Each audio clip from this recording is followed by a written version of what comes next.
it's another ARALDITE bodge. I was a little bit impatient removing the cardboard. 1 litre 3-cylinder turbo, always in sport mode. Coolant hose here was dripping. It's not charging at all.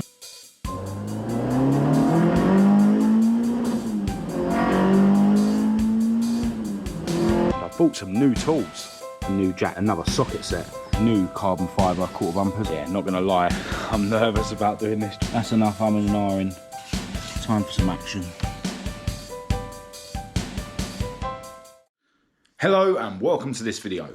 I'm Marcus Hayes, and so far today I've just been trying to decide whether I should get out and do some bits on the cars today. The weather is looking like it could go either way, but I think I am going to take a trip over to the garage where I store Esther, my ST170 powered Mk1 Escort, and crack on with a couple of little bits on her. But first, I want to crack on with something on Maude, my Mk2 Escort, who is out of action here at the garage at home. And it's actually something that I forgot to do in the last video.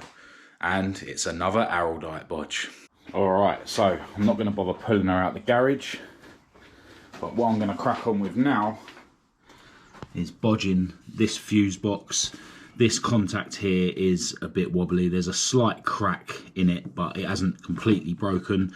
I did put some solder on it to try and hold that down, as I showed you before. The solder is attached to this bit, but it's not attached to the bottom bit. So I've moved a few of the fuses out of the way, and I've got this bit of cardboard underneath here, just forcing it so that it's where it needs to be. And basically, I'm going to leave the solder on there. I'm just going to whack a load of ARALDITE on it so it holds it down where it needs to be. And then I'll probably remove that cardboard once that first bit of ARALDITE sets, and then put another blob of ARALDITE where that cardboard is basically. A lot of people have been saying I should upgrade the fuse boxes in Maude and Esther to the modern type fuses. Maybe I'll do that one day, but for now, I'm just going to do an ARALDITE bodge.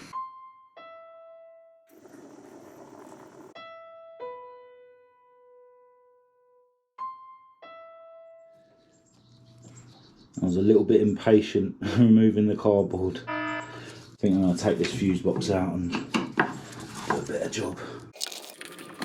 This time I'll tuck the ARALDITE underneath and then press the contact back.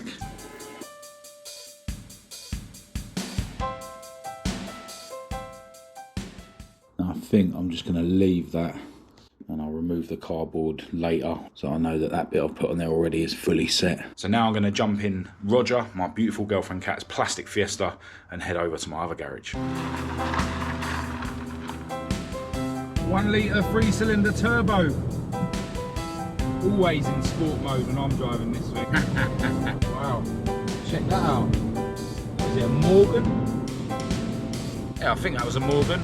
Do let us know in the comments if I'm right or wrong.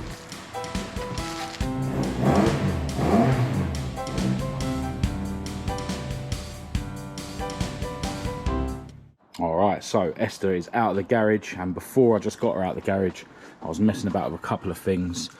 I noticed that this coolant hose here was dripping, so I've done that Jubilee clip up.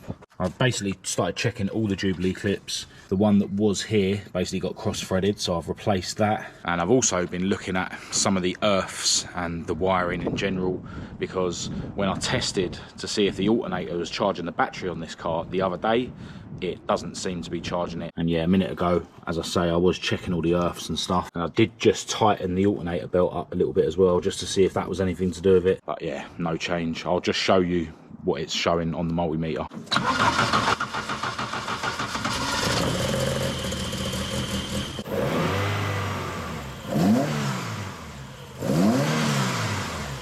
It's not charging at all.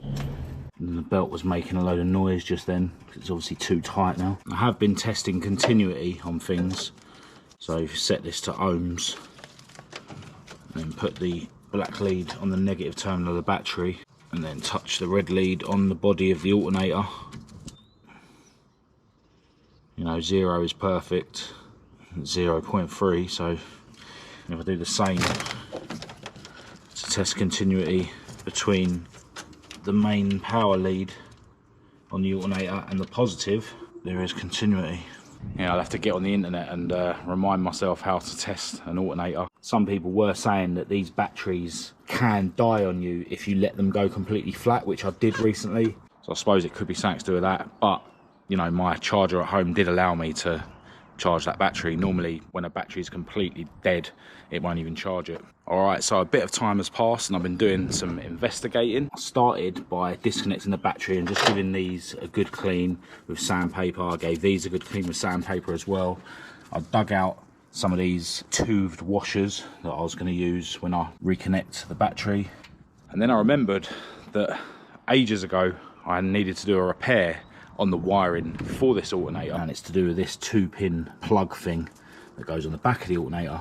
So I started taking this stuff off of the wiring, and as you can see, these wires aren't connected.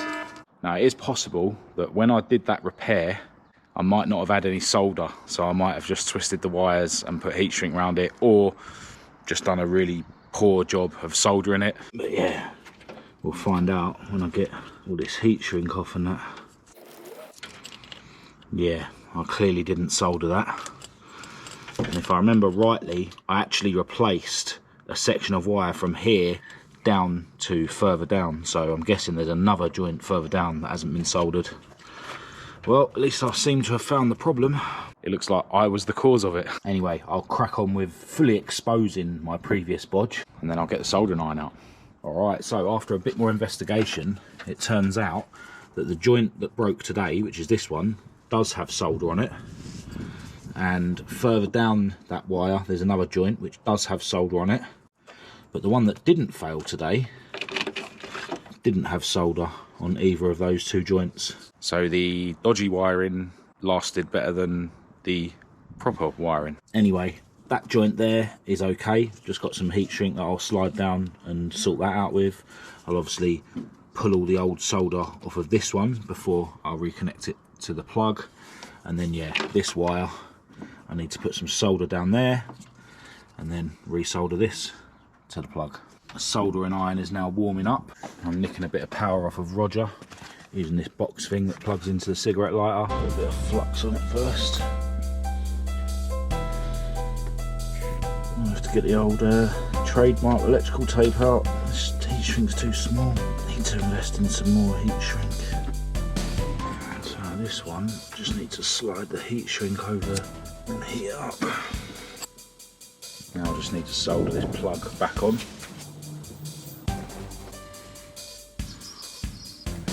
One more to go.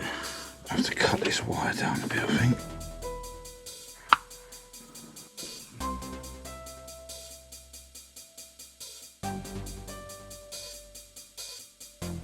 Well, that was a mission. Anyway, now I'm gonna put it all back in this black tubing. I'm probably gonna cut some off of this black tubing just so that the end of these wires are sort of, you know, free to bend how they want rather than, you know, being forced to bend with this. But yeah, I'll put all this back together, wire it up. Fingers crossed the battery will be charging.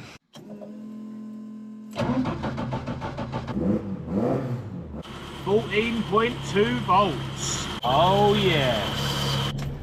Well happy. Almost 14.3 volts, so the battery's charging perfectly now. I'm just going to loosen that alternator belt off a little bit because it is too tight. It's making a noise. And I think I'm going to take Esther for a spin.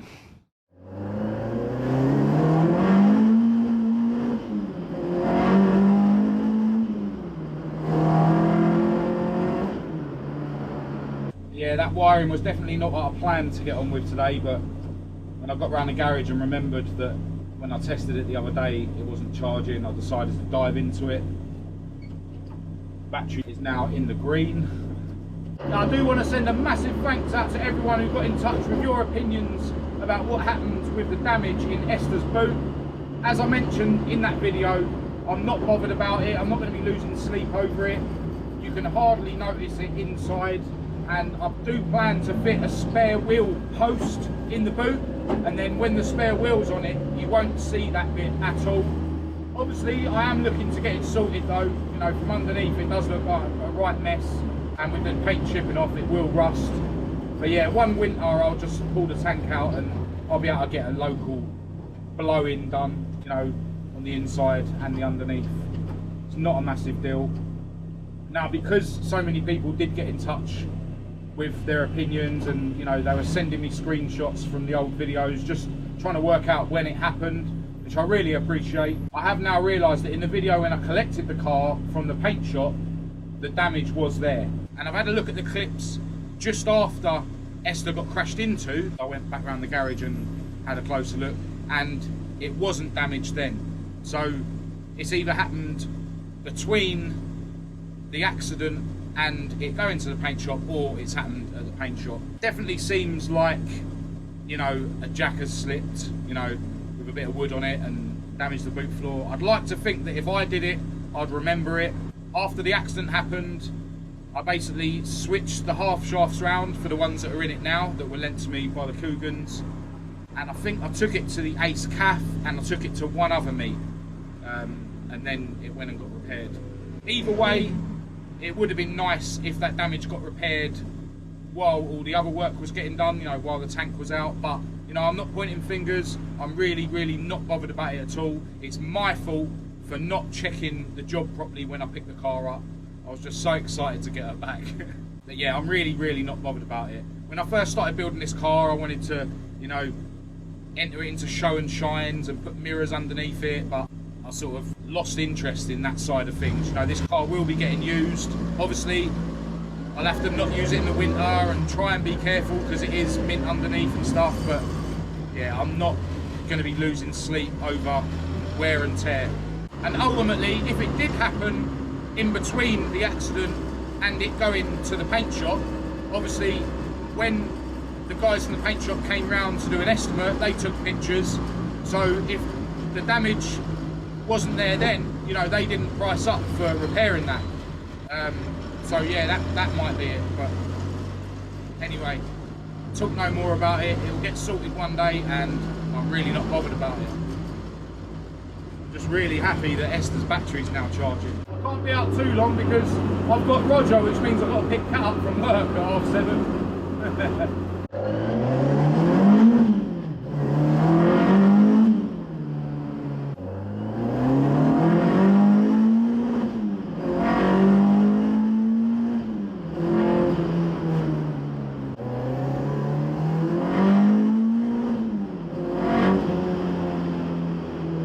It doesn't pop and bang on the overrun, and it definitely did recently, so maybe that's to do with the battery issue, not getting enough voltage on the overrun and leading out a bit maybe, but not doing it now. This is a great roundabout, but I haven't got an LSD in this car.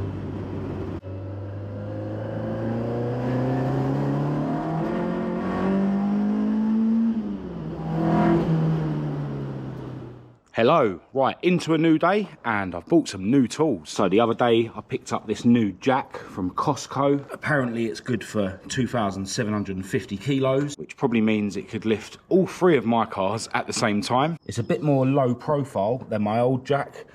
I've got a feeling it's a little bit shorter than my old jack. I don't have my old jack here with me to compare the two, but yeah, I've been meaning to buy a new jack for ages, and I've also been meaning to buy another socket set.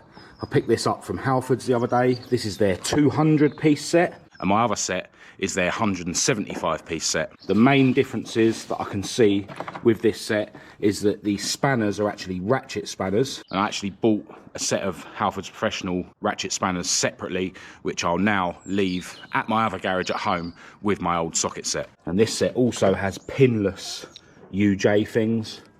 Yeah, the UJs on my old set just broke, the pins come out, so yeah, these are a lot better. And yeah, there's probably a few other extra bits that I haven't worked out yet, but yeah, now that I've got a new jack and a new socket set, it means that I can have a jack and socket set at my garage at home as well as here at my main garage. So yeah, really happy that I picked up some new tools.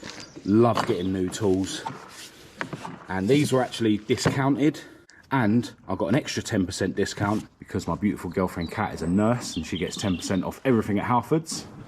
Oh, 9% off of everything at Halfords, which is really handy. Now, because Maude is out of action at the moment, my beautiful girlfriend Kat has dropped me round to the garage in Roger, her plastic Ford Fiesta, which has been my daily for the last week or so. But before Kat disappears and cracks on with her day, while she's here to help me, I think I'm going to try and bleed Esther's brakes again. I have tried multiple times to bleed Esther with the Easy Bleed kit, but I was looking online recently and some people have said that the Easy Bleed kit isn't very good when you're trying to bleed a car with a bias pedal box like Esther's got.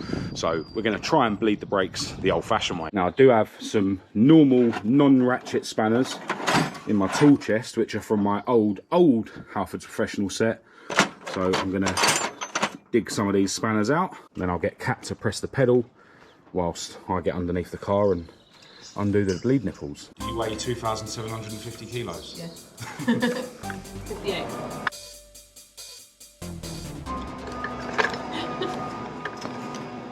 Goes down really slow. Hopefully it'll go down quicker when it's got a car on it. Probably a little bit less so far.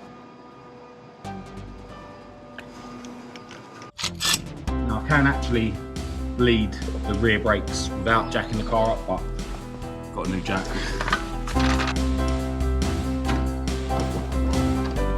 Go on. Oh, we've got bubbles coming out.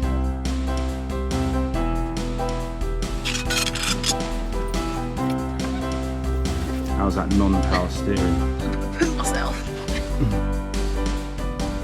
Now I think they feel a bit better than they were. There was definitely some air coming out of the rear brakes and a little bit out of the front driver's side brakes. So I'm gonna nip up all the nipples and take her for a test drive, see if she feels any better.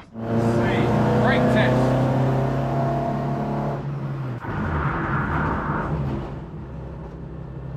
Brakes locked up. I think I do need to play about with the settings of the bias pedal box. I'm not sure which way is front and which way is rear.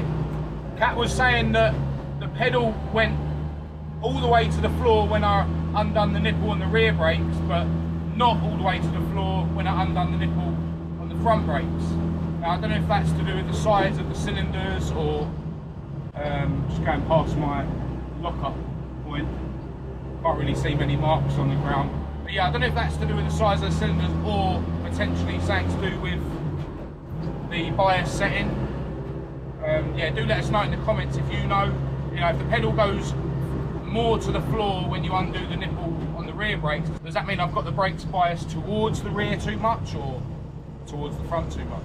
I'm going to get Kat to stand at the end of the drive and see if she can tell whether it's the front or the rears or both locking up when I slam on the brakes. Alright, so as it turns out, the front brakes seem to be locking up a bit easier than the rears, which I think is how it's supposed to be set. But yeah, I do need to learn how to set up the bias properly, but the brakes definitely feel better than they did before. Alright, so Kat has gone to crack on with what she needs to get up to. She's going to be coming back in a couple of hours, and we're actually going to be going somewhere in Esther. Really need to give her an overdue wash before we go later. But first, I think I'm going to remove these old carbon fibre quarter bumpers that I've got. You can see they've got pits in the lacquer where Rob tried to make them look more glossy, but yeah, the pits in the lacquer have now got the polish in them. But yeah, I've actually got another pair of those quarter bumpers that were supplied by Gary Ball, who has supplied all the other carbon fibre that I've got fitted to Esther, and I'm going to be picking up some more carbon fibre from him for Esther at the end of this month. I will leave a link to Gary Ball's Facebook in the description. Definitely get in touch with him if you need any carbon fibre for your Mk1 or Mk2 Escort. And he does one-offs as well, so if you need carbon fibre for anything else, as long as you've got a panel for him to make a mould from, he can do that as well. And one thing he has recently added to his catalogue is carbon fibre Mk1 Escort doors, which so far I don't think I'm going to purchase. Here are the new carbon fibre quarter bumpers that I've got for Esther. As you can see, we've got the carbon pattern going this way on the left one and this way on the right one. Tuck them safely in the garage because they're going to blow away with the wind. They're so light. But yeah, the new bumpers don't actually have the holes drilled in them, but I'm hoping I'll be able to use the old bumpers as a template to drill the holes in the new bumpers. So yeah, I'm going to crack on with getting the old bumpers off the car. As you can see, this car's got carbon fibre bumper brackets as well, the same as on Esther's rear bumper. And I don't even think you can get carbon fibre bumper brackets from anywhere now. I suppose the real question now is, do I sell these old carbon fibre Mk1 Escort bumpers, or do I keep them and then buy another Mk1 Escort to go with them? It seems like Garry's bumpers are a slightly different shape than these old ones, and they're a bit lighter as well, a bit smaller than the old ones, so we're saving yet more grams off of Esther's curb weight. Now the problem is, because they are a different shape, I can't just put the old one inside the new one to mark where to put the holes, so yeah, I've got to be careful. I don't want to put the holes in the wrong place. That'd be an expensive mistake. I suppose if I get it, you know, somewhere in the region of where it's supposed to be, I can enlarge these holes on the brackets to give me a bit of adjustment. Obviously you've got a bit of adjustment on this bracket because you can undo it and rotate it a bit. But yeah, I want to try and get it as accurate as I can. Yeah, not gonna lie, I'm nervous about doing this job. Loads of people were saying before that Esther's carbon quarter bumpers didn't quite look right. Now they're never gonna look as right as the original chrome ones, but maybe that's because her old bumpers are, you know, completely the wrong shape, and maybe Garry's are more the correct shape. I think this is gonna be a case of making my mind up and just drilling a hole. All right, so I'll put some tape on the inside. I think I'm just gonna have to make my mind up and just mark it and drill it. And if I worry too much, I'm just not gonna fit them. This bracket definitely don't sit flush against it, so that's gonna have to be bent in like it was on the old one. This is slightly the wrong angle, which probably means I'm better off getting this hole drilled first.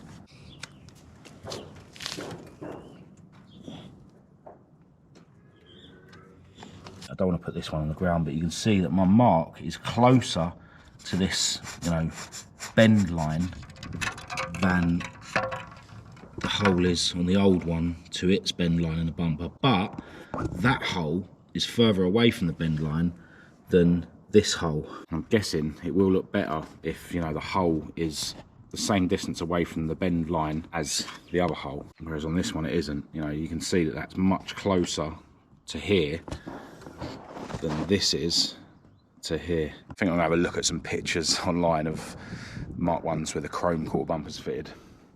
All right, so all the pictures I'm looking at online do seem like the bumper is up high, and when I look at these two old bumpers next to each other, the hole on this bumper is higher than the hole on this bumper, so it looks like this one's more accurate, and that's more the same as the outer one on this one and the outer one on that one. You know, that one's definitely higher than that one, so I'd say that's wrong. So I probably need to make my hole a little bit higher as well, and that'll make the bumper sit a bit higher, because I think mine were sitting a bit low before. But you know, the old bumpers came with the holes drilled, so I think I might actually rotate this slightly. I don't think these are super tight because they're fiberglass wings. I didn't want to crack them.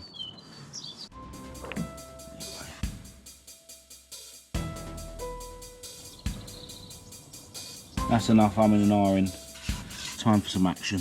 I want it to crack the lacquer. I'll go through with a really tiny one carefully, and then I'll do the rest from the front.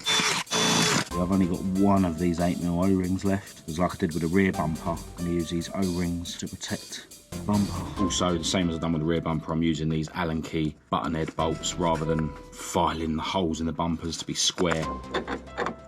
Thread a nut on. Probably going to have to bend this bumper iron into place and then mark it. Just going to have to send it. Holes are drilled, no going back now. Alright, so it's on.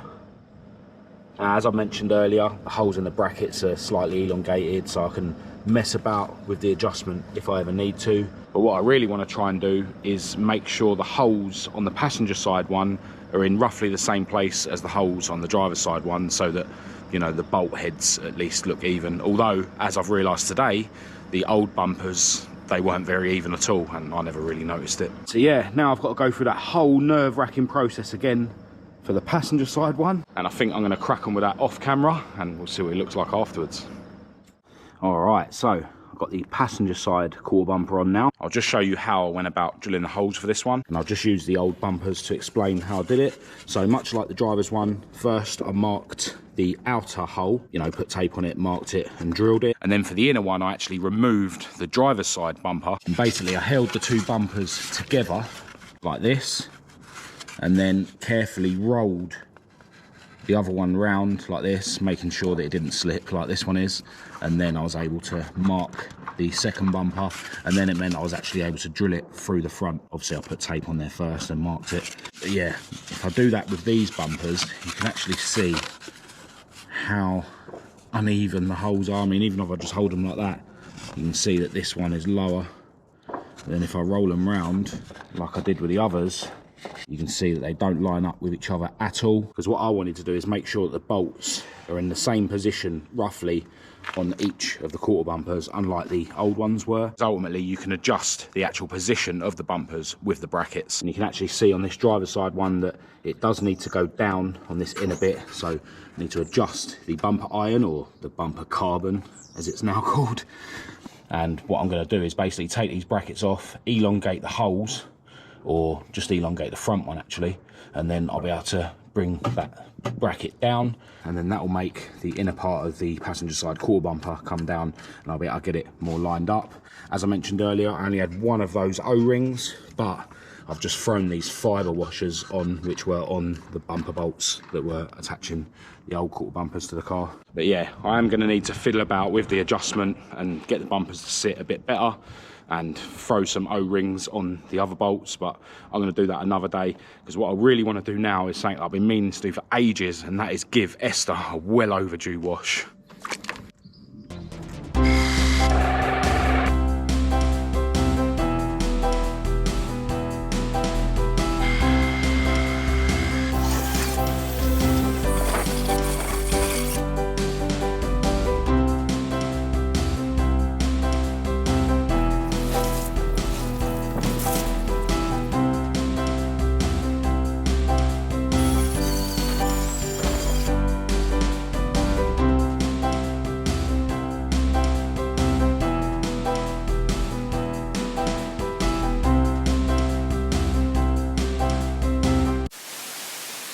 Well, Esther is looking a million times better now.